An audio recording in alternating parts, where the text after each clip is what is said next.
Bonjour mesdames et messieurs, bienvenue dans notre nouvelle émission La Ville de Lumière à la station Paris Le Monde. Le sujet que nous souhaitons vous présenter a pour thème l'addiction au portable. Hier, nous avons envoyé des questions sur le compte de notre émission sur Facebook. Et aussi, nous avons demandé d'écrire un sondage pour donner votre opinion sur ce thème. Ainsi, nous accueillons Jolie, une élève au collège qui va nous donner son opinion à propos de ce sujet. Jolie, bonjour. Bonjour. Que veut-on dire par l'addiction au portable? C'est le fait de rester devant le téléphone pendant des heures. Et comme ça, il devient une habitude et un mode de vie. Et quels sont les effets négatifs du portable d'après toi? Je vois qu'ils rendent les ados trop attachés au téléphone et ne peuvent pas le quitter. Ils contrôlent leur esprit. Jolie, tu vois que le comportement des ados change à cause de l'addiction au portable? Oui, ils deviennent plus violents et leur comportement devient mauvais. Ils peuvent avoir des crises de colère. Est-ce que tu sais le pourcentage des gens addicts au portable? Selon un sondage Ipsos Massif, 70% des jeunes ont déjà perdu le contrôle face à leur addiction au téléphone. Finalement, Jolie, peux-tu nous dire comment pouvons-nous les protéger de l'addiction au portable? À mon avis personnel, il faut définir des heures et des horaires spécifiques pour son usage.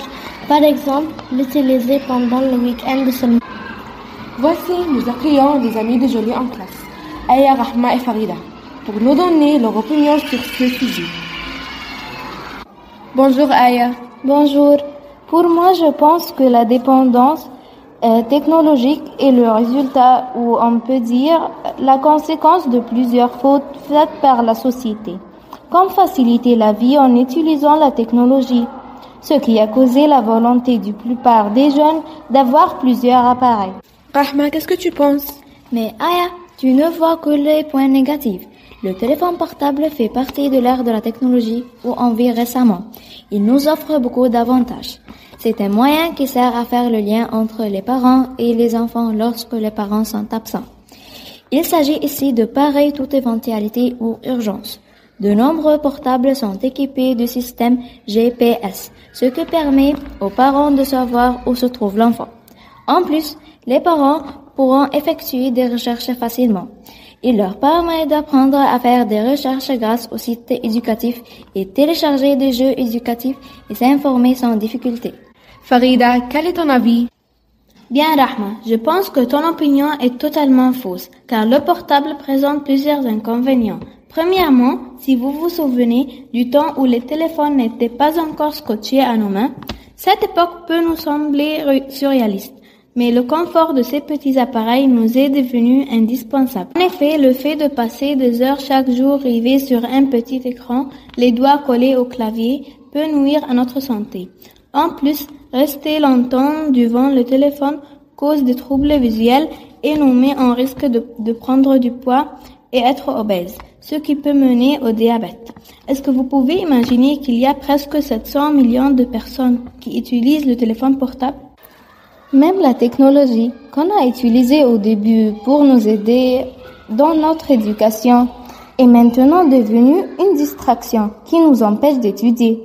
Nous savons que leur usage nuit à la concentration. Des études le prouvent.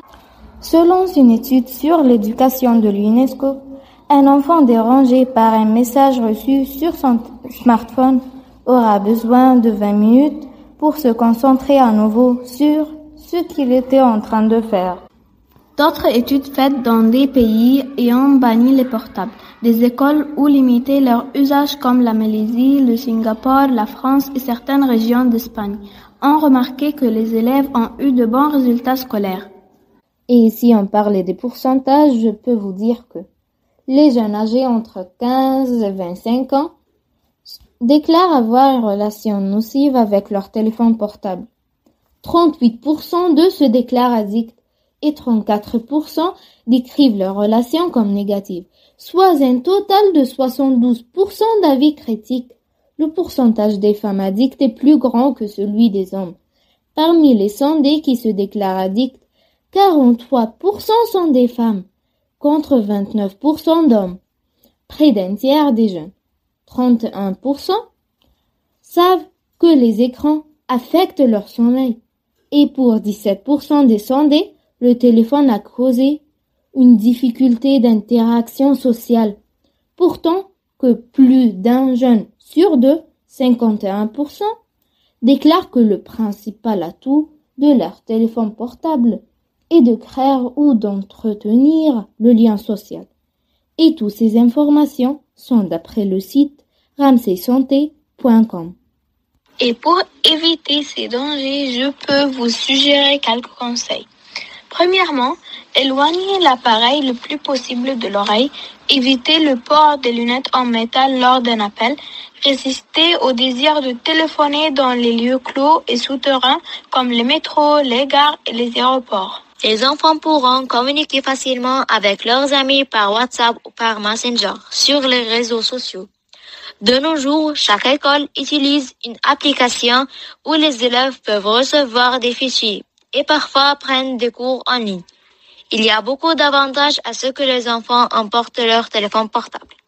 Avec une gestion prudente et des directives claires, cela peut être quelque chose qui favorise l'apprentissage, la sécurité personnelle et la socialisation. Donc, on peut déduire que même limiter l'usage du portable est un pas vers l'avant. Et même si le processus de se guérir de l'addiction est un peu difficile. On doit essayer et si on savait qu'une personne est addicte, on doit l'aider.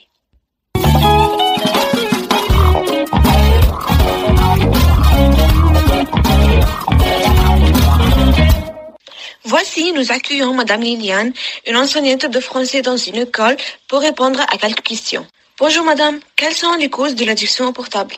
Bonjour, je crois que la cause principale de l'addiction au portable, c'est l'utilisation fréquente des sites de réseaux sociaux récemment, en plus le Snapchat et le TikTok.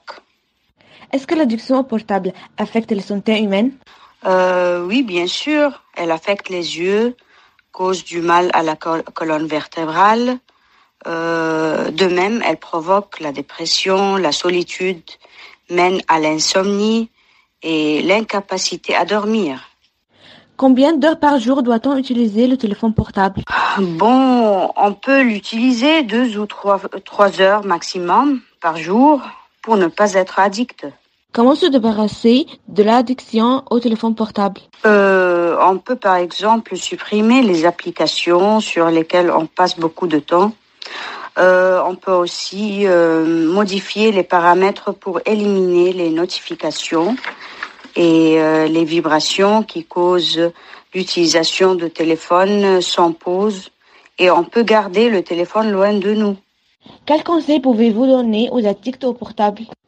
Je les conseille d'investir leur temps en faisant des gymnastiques ou d'autres activités comme le bricolage, la lecture ou la couture. Et enfin, nous allons accueillir Joumana, une autre élève avec Jolie dans la classe, qui va nous présenter son conclusion pour ce sujet intéressant. Eh bien, tout cela veut dire que le portable est représenté comme la source principale de distraction globalement, au début de plusieurs maladies dangereuses, mais la majorité des gens ne le voient pas, ce qui représente un problème majeur. Peut-être un jour, on va changer nos modes de vie en supprimant des appareils ayant des inconvénients plus que des avantages comme les portables. Bref, c'est nous qui décidons les limites de l'utilisation de ce virus diffusé sous forme d'une pièce métallique. C'est à nous de choisir notre avenir. Nous vous remercions pour nous avoir suivis dans notre émission La Ville de Lumière à la station Paris Le Monde.